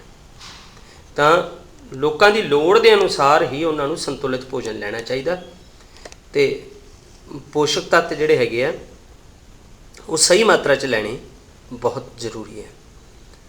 ਤੋ ਦਾਲਾਂ, ਮੂੰਗਫਲੀ, ਸੋਇਆਬੀਨ, ਇਸ ਤਰ੍ਹਾਂ ਪੁੰਗਰੇ ਬੀਜ, ਖਮੀਰ ਯੁਕਤ ਭੋਜਨ, ਮਿੱਸਾ ਆਟਾ, ਢੋਕਲਾ, ਦਾਲਾਂ ਤੋਂ ਬਣਿਆ ਇੱਕ ਗੁਜਰਾਤੀ ਵਿਅੰਜਨ ਹੈਗਾ, ਇਸ ਦੇ ਵਿੱਚ ਪਾਲਕ, ਸੱਤੂ, ਗੁੜ, ਸਬਜ਼ੀ, ਇਸ ਤਰ੍ਹਾਂ ਦੇ ਹੋਰ ਬਹੁਤ ਸਾਰੇ ਭੋਜਨ ਪਦਾਰਥ ਹੈ ਜਿਹੜੇ ਸਾਨੂੰ ਪੋਸ਼ਕ ਤੱਤ ਦਿੰਦੇ ਆ, ਜਿਹੜੇ ਕਿ ਆਪਣੇ ਲਈ ਬਹੁਤ ਸਹੀ ਹੈ। ਆਪਾਂ ਨੂੰ ਇਹੋ ਜਿਹੇ ਭੋਜਨ ਨਹੀਂ ਖਾਣੇ ਚਾਹੀਦੇ ਜਿਹੜੇ ਆਪਾਂ ਘਰ ਤੋਂ ਬਾਹਰ ਬਣੇ ਹੋਣ, ਅਤੇ ਉਹਨਾਂ ਵੱਲ ਬਾਹਲਾ ਧਿਆਨ ਨਹੀਂ ਦੇਣਾ ਚਾਹੀਦਾ। ਅੱਜ ਕੱਲ੍ਹ ਦੇ ਬੱਚਿਆਂ ਦੀ ਆਦਤ ਹੈਗੀ ਆ ਕਿ ਕੁਰਕਰੇ, ਲੇਜ਼ ਜਾਂ ਹੋਰ ਕਈ ਇਸ ਤਰ੍ਹਾਂ ਦੇ ਪੈਕਟਬੰਦ ਭੋਜਨ ਪਦਾਰਥ ਖਾਣੇ ਸ਼ੁਰੂ ਕਰ ਦਿੰਦੇ ਆ, ਜਿਹੜੇ ਕਿ ਬਾਅਦ ਦੇ ਵਿੱਚ ਆਪਣੇ ਸਰੀਰ ਵਿੱਚ ਪ੍ਰੋਬਲਮ ਕ੍ਰੀਏਟ ਕਰਦੇ ਹੈਗੇ। ਅਤੇ ਇੱਕ ਇਹ ਹੈ ਕਿ ਭੋਜਨ ਨੂੰ ਜਦੋਂ ਪਕਾਉਣਾ ਹੈ ਤਾਂ ਇੱਕ ਇਹ ਕਿਹਾ ਜਾਂਦਾ ਕਿ ਤੜਕਾ ਬਹੁਤ ਜ਼ਿਆਦਾ ਨਹੀਂ ਤੇਜ਼ ਲਾਉਣਾ ਚਾਹੀਦਾ ਗਾ, ਬਿਲਕੁਲ ਹਲਕਾ ਜਿਹਾ ਤੜਕਾ ਰੱਖਣਾ ਚਾਹੀਦਾ, ਅਤੇ ਦਾਲਾਂ ਨੂੰ ਬਾਹਲਾ ਜ਼ਿਆਦਾ ਨਹੀਂ ਉਬਾਲਣਾ ਚਾਹੀਦਾ, ਕਿਉਂਕਿ ਜੇ ਬਾਹਲਾ ਜ਼ਿਆਦਾ ਉਬਾਲਾਂਗੇ ਤਾਂ ਉਸਦੇ ਪੋਸ਼ਕ ਤੱਤ ਜਿਹੜੇ ਉਹ ਨਸ਼ਟ ਹੋ ਜਾਣਗੇ, ਠੀਕ ਹੈ। ਅਤੇ ਇੱਕ ਇਹ ਹੈ ਵੀ ਜਦੋਂ ਆਪਾਂ ਸਬਜ਼ੀਆਂ ਅਤੇ ਦਾਲਾਂ ਨੂੰ ਧੋਂਦੇ ਹਾਂ ਅਤੇ ਇਹ ਵੀ ਸੰਭਵ ਹੈ ਵੀ ਉਹਨਾਂ ਦੇ ਕਈ ਵਾਰੀ ਜਿਹੜੇ ਵਿਟਾਮਿਨ ਹੈ ਉਹ ਨਸ਼ਟ ਵੀ ਹੋ ਜਾਂਦੇ ਆ, ਕਿਉਂਕਿ ਉਹਨਾਂ ਦੀ ਚਮੜੀ ਵਿੱਚ ਵੀ ਬਹੁਤ ਸਾਰੇ ਵਿਟਾਮਿਨ ਅਤੇ ਖਣਿਜ ਲੂਣ ਹੁੰਦੇ ਆ। ਚਾਵਲ ਅਤੇ ਦਾਲਾਂ ਨੂੰ ਵੀ ਵਾਰ-ਵਾਰ ਧੋਣ ਨਾਲ ਉਹਨਾਂ ਵਿੱਚੋਂ ਵਿਟਾਮਿਨ ਅਤੇ ਖਣਿਜ ਲੂਣ ਜਿਹੜੇ ਆ ਨਸ਼ਟ ਹੋ ਸਕਦੇ, ਇਸ ਲਈ ਉਹਨਾਂ ਭੋਜਨ ਪਦਾਰਥਾਂ ਨੂੰ ਬਾਹਲਾ ਜ਼ਿਆਦਾ ਨਹੀਂ ਮਾਂਜ ਕੇ ਧੋਣਾ ਚਾਹੀਦਾ, ਜਿੰਨੀ ਕੁ ਲੋੜ ਆ ਬਸ ਓਨਾ ਕੁ ਉਸਨੂੰ ਧੋਵੋ। ਤੋ ਇਹ ਤਾਂ ਆਪਾਂ ਜਾਣਦੇ ਹਾਂ ਕਿ ਭੋਜਨ ਜਿਹੜਾ ਹੈਗਾ ਉਹਨੂੰ ਨਰਮ ਕਿਉਂ ਕਰਨਾ ਪੈਂਦਾ ਹੈ। ਨਰਮ ਜੇ ਉਹਨੂੰ ਗਰਮ ਕਰਕੇ ਪਕਾਇਆ ਗਿਆ ਭਾਵ ਉਹ ਨਰਮ ਹੋ ਜਾਂਦਾ ਅਤੇ ਆਪਣੇ ਸਰੀਰ ਦੇ ਵਿੱਚ ਉਹ ਜਲਦੀ ਜਜ਼ਬ ਹੋ ਜਾਂਦਾ, ਇਸ ਕਰਕੇ ਉਸ ਭੋਜਨ ਨੂੰ ਜਿਹੜਾ ਹੈਗਾ ਹਜ਼ਮ ਕਰਨ ਲਈ ਉਹਨੂੰ ਗਰਮ ਅਤੇ ਨਰਮ ਕਰਨਾ ਪੈਂਦਾ। ਜਦ ਕਿ ਪੁਰਾਣੇ ਵੇਲਿਆਂ ਵਿੱਚ ਇਸ ਤਰ੍ਹਾਂ ਨਹੀਂ ਹੁੰਦਾ ਸੀ। ਪੁਰਾਣੇ ਵੇਲਿਆਂ ਜਿਹੜਾ ਆਦਿ ਮਾਨਵ ਸੀਗਾ ਉਹ ਕੱਚਾ ਭੋਜਨ ਹੀ ਖਾ ਜਾਂਦਾ ਸੀ। ਤੁਸੀਂ ਦੇਖੋ ਵੀ ਉਹਨੂੰ ਭੋਜਨ ਨੂੰ ਪਚਾਉਣ ਦੇ ਲਈ ਕਿੰਨਾ ਕਸ਼ਟ ਉਠਾਉਣਾ ਪੈਂਦਾ ਹੋਣਾ। ਅਤੇ ਆਪਾਂ ਅੱਜ ਕੱਲ੍ਹ ਜਦੋਂ ਤੋਂ ਅੱਗ ਦੀ ਖੋਜ ਹੋਈ ਹੈ ਭੋਜਨ ਵਧੀਆ ਪਕਾ ਕੇ ਖਾ ਰਹੇ ਹਾਂ। ਅਤੇ ਜ਼ਿਆਦਾ ਪਕਾਉਣ ਦੇ ਨਾਲ ਕੀ ਹੁੰਦਾ ਹੈ ਕਿ ਵਿਟਾਮਿਨ ਸੀ ਜਿਹੜਾ ਹੈਗਾ ਉਹ ਆਸਾਨੀ ਨਾਲ ਨਸ਼ਟ ਹੋ ਜਾਂਦਾ ਹੈ। ਤਾਂ ਇਸ ਕਰਕੇ ਫਲਾਂ ਅਤੇ ਸਬਜ਼ੀਆਂ ਜਿਹੜੀਆਂ ਹੈਗੀਆਂ ਉਹਨਾਂ ਦਾ ਵੀ ਉਸ ਤਰੀਕੇ ਨਾਲ ਉਪਯੋਗ ਕਰਨਾ ਚਾਹੀਦਾ ਵੀ ਉਹਨਾਂ ਦੇ ਵਿਚਲੇ ਜਿਹੜੇ ਪੋਸ਼ਕ ਤੱਤ ਆ ਉਹ ਨਸ਼ਟ ਨਾ ਹੋਣ। ਅਤੇ ਇਹੋ ਜਿਹੇ ਭੋਜਨ ਸਾਨੂੰ ਬਿਲਕੁਲ ਹੀ ਗੁਰੇਜ਼ ਕਰ ਲੈਣਾ ਚਾਹੀਦਾ ਹੈ। ਸਮੋਸੇ ਵਗੈਰਾ, ਪੂੜੀਆਂ, ਮਲਾਈ, ਰਬੜੀ, ਪੇੜਾ, ਕਾਫੀ ਚਰਬੀ ਵਾਲੇ ਭੋਜਨ ਜਿਹੜੇ ਆ ਇਹ ਜ਼ਿਆਦਾ ਨਹੀਂ ਖਾਣੇ ਚਾਹੀਦੇ ਹੈਗੇ, ਕਿਉਂਕਿ ਚਰਬੀ ਸਾਡੇ ਸਰੀਰ ਨੂੰ ਜਿੰਨੀ ਚਾਹੀਦੀ ਆ ਉਨੀ ਹੀ ਆਪਣਾ ਸਰੀਰ ਪਚਾ ਸਕਦਾ, ਨਹੀਂ ਤਾਂ ਆਪਾਂ ਮੋਟੇ ਹੋ ਜਾਵਾਂਗੇ, ਮੋਟਾਪੇ ਦਾ ਕਾਰਨ ਬਣਦੀ ਹੈਗੀ ਹੈ। ਤਾਂ ਇਸੇ ਤਰ੍ਹਾਂ ਹੁਣ ਆਪਾਂ ਗੱਲ ਕਰਾਂਗੇ ਤਰੁੱਟੀ ਰੋਗਾਂ ਦੀ। ਤਰੁੱਟੀ ਰੋਗ ਕਾਫੀ ਤਾਂ ਮੈਂ ਤੁਹਾਨੂੰ ਦੱਸ ਵੀ ਚੁੱਕਿਆ ਵੈਸੇ, ਅਤੇ ਪਰ ਫਿਰ ਵੀ ਆਪਾਂ ਇੱਥੇ ਟੌਪਿਕ ਆਇਆ ਤਾਂ ਆਪਾਂ ਇਸ ਨੂੰ ਪੜ੍ਹ ਲੈਂਦੇ ਹਾਂ। ਭੋਜਨ ਤਾਂ ਆਪਾਂ ਨੂੰ ਕਾਫੀ ਮਿਲਦਾ ਹੈ ਅਤੇ ਇੱਕੋ ਤਰ੍ਹਾਂ ਦਾ ਭੋਜਨ ਬਾਰ-ਬਾਰ ਖਾਣ ਦੇ ਨਾਲ ਬਾਕੀ ਦੇ ਪੋਸ਼ਕ ਤੱਤਾਂ ਦੀ ਸਾਡੇ ਸਰੀਰ 'ਚ ਕਮੀ ਹੋ ਜਾਂਦੀ ਹੈ। ਤਾਂ ਉਸ ਕਮੀ ਦੇ ਨਾਲ ਸਾਡੇ ਸਰੀਰ ਵਿੱਚ ਕਿਹੜੇ ਰੋਗ ਪੈਦਾ ਹੁੰਦੇ ਆ? ਤਰੁੱਟੀ ਰੋਗ। ਤਰੁੱਟੀ ਭਾਵ ਕਮੀ ਰੋਗ, ਵੀ ਸਰੀਰ ਵਿੱਚ ਕਿਸੇ ਖਾਸ ਪੋਸ਼ਕ ਤੱਤ ਦੀ ਕਮੀ ਹੋ ਗਈ। ਜੇ ਪ੍ਰੋਟੀਨ ਬਹੁਤ ਘੱਟ ਖਾ ਰਿਹਾ ਕੋਈ ਤਾਂ ਉਹਦਾ ਵਾਧਾ ਬਹੁਤ ਘੱਟ ਹੋਵੇਗਾ। ਜਿਵੇਂ ਕਿ ਆਮ ਤੌਰ 'ਤੇ ਹੀ ਕਈ ਬੱਚੇ ਜਿਹੜੇ ਬਹੁਤ ਕਮਜ਼ੋਰ ਹੁੰਦੇ ਆ, ਕਮਜ਼ੋਰ ਹੋਣ ਦਾ ਭਾਵ ਹੈ ਵੀ ਉਹਨਾਂ ਨੇ ਦੁੱਧ ਵੱਧ ਨਹੀਂ ਪੀਤਾ ਅਤੇ ਸਰੀਰ ਦਾ ਉਹਨਾਂ ਦਾ ਵਾਧਾ ਨਹੀਂ ਹੁੰਦਾ ਗਾ। ਵਾਲਾਂ ਦੇ ਰੰਗ ਵੀ ਕਈ ਵਾਰੀ ਉੱਡਣੇ ਸ਼ੁਰੂ ਹੋ ਜਾਂਦੇ ਆ, ਇਹ ਪ੍ਰੋਟੀਨ ਦੀ ਕਮੀ ਕਰਕੇ ਹੈ। ਚਮੜੀ ਦੀਆਂ ਬਿਮਾਰੀਆਂ ਅਤੇ ਪੇਚਿਸ ਰੋਗ ਜਿਹੜੇ ਹੈਗੇ ਆ ਇਹ ਇਹਦੇ ਕਰਕੇ ਹੁੰਦੇ ਆ। ਜੇ ਪ੍ਰੋਟੀਨ ਅਤੇ ਕਾਰਬੋਹਾਈਡਰੇਟ ਦੋਨੋਂ ਹੀ ਲੰਮੇ ਸਮੇਂ ਨਹੀਂ ਲਏ ਜਾਂਦੇ ਤਾਂ ਸਰੀਰ ਦਾ ਵਾਧਾ ਫਿਰ ਰੁਕ ਜਾਂਦਾ ਹੈ, ਬਹੁਤ ਕਮਜ਼ੋਰ ਹੋ ਜਾਂਦਾ ਬੰਦਾ, ਚੱਲਣ ਫਿਰਨ 'ਚ ਉਹਨੂੰ ਬਹੁਤ ਦਿੱਕਤ ਹੁੰਦੀ ਹੈ। ਤਾਂ ਇਸੇ ਤਰ੍ਹਾਂ ਵਿਟਾਮਿਨ ਅਤੇ ਖਣਿਜਾਂ ਦੀ ਕਮੀ ਦੇ ਨਾਲ ਵੀ, ਜਿਵੇਂ ਤੁਹਾਨੂੰ ਆਇਓਡੀਨ ਵਿਟਾਮਿਨ ਦੀ ਕਮੀ ਨਾਲ ਦੱਸਿਆ ਸੀ ਵੀ ਗਿੱਲੜ ਰੋਗ ਹੋ ਸਕਦਾ ਹੈ, ਲੋਹੇ ਦੀ ਕਮੀ ਨਾਲ ਅਨੀਮੀਆ ਰੋਗ ਹੋ ਸਕਦਾ ਹੈ। ਤਾਂ ਇਹ ਸਾਰੇ ਸਾਨੂੰ ਪਤਾ ਹੋਣੇ ਚਾਹੀਦੇ ਆ ਕਿ ਕਿਹੜੇ ਕਿਹੜੇ ਭੋਜਨ ਪਦਾਰਥ ਜੇ ਆਪਾਂ ਨਹੀਂ ਖਾਵਾਂਗੇ, ਜੇ ਪ੍ਰੋਟੀਨ ਨਹੀਂ ਖਾਵਾਂਗੇ ਤਾਂ ਪ੍ਰੋਟੀਨ ਊਰਜਾ ਕੁਪੋਸ਼ਣ ਹੋ ਜਾਏਗਾ, ਠੀਕ ਹੈ ਨਾ। ਤਾਂ ਇਹ ਕੁਛ ਕੁ ਰੋਗ ਹੈਗੇ ਆ। ਜੇ ਕਾਰਬੋਹਾਈਡਰੇਟ ਨਹੀਂ ਖਾਵਾਂਗੇ ਤਾਂ ਮੈਰਾਸਮਸ ਰੋਗ ਹੋ ਜਾਏਗਾ। ਇਹ ਕੁਛ ਰੋਗ ਹੈਗੇ ਆ। ਅਤੇ ਇੱਕ ਤੁਹਾਡੇ ਕੋਲ ਚਾਰਟ ਆਊਗਾ ਹੁਣ, ਉਸ ਦੇ ਵਿੱਚ ਬਹੁਤ ਸਾਰੇ ਵਿਟਾਮਿਨ ਅਤੇ ਖਣਿਜ ਨਾਲ ਸੰਬੰਧਿਤ ਰੋਗ ਹੈ ਜਿਨ੍ਹਾਂ ਬਾਰੇ ਤੁਹਾਨੂੰ ਜ਼ਿਆਦਾ ਪਤਾ ਹੋਣਾ ਚਾਹੀਦਾ ਹੈ ਕਿ ਇਹ ਕਿਹੜੇ ਕਿਹੜੇ ਰੋਗ ਹੈ ਜਿਹਦੇ ਨਾਲ ਆਪਾਂ ਨੂੰ ਕਿਹੜੀ ਕਿਹੜੀ ਬਿਮਾਰੀ ਜਿਹੜੀ ਆ ਉਹ ਹੋ ਸਕਦੀ ਹੈ। ਜਿਵੇਂ ਉਦਾਹਰਨ ਦੇ ਤੌਰ 'ਤੇ ਪਹਿਲੇ ਨੰਬਰ 'ਤੇ ਵਿਟਾਮਿਨ ਏ ਦੀ ਕਮੀ ਨਾਲ ਅੰਧਰਾਤਾ ਰੋਗ ਹੁੰਦਾ ਹੈ। ਇਸ ਦੇ ਲੱਛਣ ਕੀ ਹੈ ਕਿ ਨਜ਼ਰ ਕਮਜ਼ੋਰ ਹੋ ਜਾਂਦੀ ਹੈ, ਹਨੇਰੇ ਵਿੱਚ ਘੱਟ ਦਿਸਦਾ ਹੈ, ਪੂਰੀ ਤਰ੍ਹਾਂ ਦਿਖਣਾ ਵੀ ਕਈ ਵਾਰੀ ਬੰਦ ਹੋ ਸਕਦਾ ਹੈ। ਵਿਟਾਮਿਨ ਬੀ ਦੀ ਕਮੀ ਨਾਲ ਬੇਰੀ ਰੋਗ ਹੈ, ਕਮਜ਼ੋਰ ਜਿਹੜੀਆਂ ਮਾਸਪੇਸ਼ੀਆਂ ਅਤੇ ਕੰਮ ਕਰਨ ਦੀ ਊਰਜਾ ਵਿੱਚ ਕਮੀ ਆ ਜਾਂਦੀ ਹੈ। ਇਸ ਤਰ੍ਹਾਂ ਵਿਟਾਮਿਨ ਸੀ ਦੇ ਨਾਲ ਸਕਰਵੀ ਰੋਗ ਹੋ ਜਾਂਦਾ ਹੈ, ਮਸੂੜਿਆਂ 'ਚ ਖੂਨ ਨਿਕਲਦਾ, ਵਿਟਾਮਿਨ ਸੀ ਦੀ ਕਮੀ ਹੈ। ਜ਼ਖਮ ਭਰਨ ਦੇ ਵਿੱਚ ਸਮਾਂ ਲੱਗਦਾ, ਇਹ ਵੀ ਵਿਟਾਮਿਨ ਸੀ ਦੀ ਕਮੀ ਹੈ। ਵਿਟਾਮਿਨ ਡੀ ਦੀ ਕਮੀ ਨਾਲ ਰਿਕਟਸ ਰੋਗ ਹੋ ਜਾਂਦਾ, ਜਿਹੜਾ ਹੱਡੀਆਂ ਦਾ ਨਰਮ ਹੋ ਕੇ ਮੁੜ ਜਾਣਾ। ਇਸੇ ਤਰ੍ਹਾਂ ਕੈਲਸ਼ੀਅਮ ਦੀ ਕਮੀ ਦੇ ਨਾਲ ਹੱਡੀਆਂ ਅਤੇ ਦੰਦਾਂ ਦਾ ਖੁਰਨਾ, ਇਹ ਇੱਕ ਤਰੁੱਟੀ ਰੋਗ ਹੈਗਾ ਅਤੇ ਹੱਡੀਆਂ ਅਤੇ ਦੰਦਾਂ 'ਚ ਕਮਜ਼ੋਰੀ ਬਹੁਤ ਆਉਂਦੀ ਹੈ। ਆਇਓਡੀਨ ਦੀ ਕਮੀ ਨਾਲ ਗਿੱਲੜ ਰੋਗ ਹੁੰਦਾ ਹੈ ਅਤੇ ਇਹ ਗਰਦਨ ਦੀ ਗ੍ਰੰਥੀ ਫੁੱਲ ਜਾਂਦੀ ਹੈ। ਬੱਚਿਆਂ ਵਿੱਚ ਮਾਨਸਿਕ ਵਿਕਾਰ ਆ ਜਾਂਦਾ ਕਿਉਂਕਿ ਇਹ ਜਿਹੜੀ ਗ੍ਰੰਥੀ ਥਾਇਰਾਇਡ ਗ੍ਰੰਥੀ ਹੈ, ਇਹ ਕਾਰਬੋਹਾਈਡਰੇਟ ਦਾ ਅਤੇ ਬਹੁਤ ਸਾਰੇ ਪੋਸ਼ਕ ਤੱਤ ਆ ਉਹਨਾਂ ਦਾ ਪਾਚਨ ਕਰਦੀ ਹੈ, ਪਾਚਨ ਕਰਨ ਦੇ ਵਿੱਚ ਮਦਦ ਕਰਦੀ ਹੈ। ਅਤੇ ਜੇ ਆਇਓਡੀਨ ਦੀ ਘਾਟ ਹੋਊਗੀ ਤਾਂ ਉਹਨਾਂ ਦਾ ਪਾਚਨ ਵੀ ਘੱਟ ਹੋਵੇਗਾ ਅਤੇ ਇਹ ਗ੍ਰੰਥੀ ਫੁੱਲ ਵੀ ਜਾਵੇਗੀ, ਗਲਾ ਫੁੱਲ ਜਾਏਗਾ, ਗਿੱਲੜ ਰੋਗ ਹੋ ਜਾਏਗਾ। ਲੋਹੇ ਦੀ ਕਮੀ ਨਾਲ ਅਨੀਮੀਆ ਨਾਲ ਅਕਸਰ ਹੀ ਕਮਜ਼ੋਰੀ, ਥਕਾਵਟ ਜਿਹੜੀ ਹੈ ਇਹ ਮਹਿਸੂਸ ਹੁੰਦੀ ਹੈ। ਤਾਂ ਬੱਚਿਓ ਇਹ ਆਪਣਾ 6ਵੀਂ ਕਲਾਸ ਦਾ ਸਾਇੰਸ ਦਾ ਦੂਜਾ ਪਾਰਟ ਸੀਗਾ। ਤਾਂ ਮੇਰੇ ਖਿਆਲ 'ਚ ਤੁਸੀਂ ਵਧੀਆ ਸਮਝਿਆ ਹੋਣਾ ਭੋਜਨ ਦੇ ਅੰਸ਼ਾਂ ਬਾਰੇ। ਤਾਂ ਤੁਸੀਂ ਇਸ ਨੂੰ ਫੋਲੋ ਕਰਕੇ ਆਪਣਾ ਭੋਜਨ ਵੀ ਉਸ ਤਰ੍ਹਾਂ ਦਾ ਖਾਓਗੇ। ਕੋਈ ਪੜ੍ਹਾਈ ਇਸ ਦਾ ਕੋਈ ਮੁੱਖ ਮਕਸਦ ਨਹੀਂ, ਪਰ ਇਸ ਨੂੰ ਆਪਣੀ ਰੋਜ਼ਾਨਾ ਜ਼ਿੰਦਗੀ ਵਿੱਚ ਅਪਲਾਈ ਕਰਨਾ ਜਿਹੜਾ ਹੈਗਾ ਉਹ ਜ਼ਿਆਦਾ ਜ਼ਰੂਰੀ ਹੈਗਾ। ਧੰਨਵਾਦ।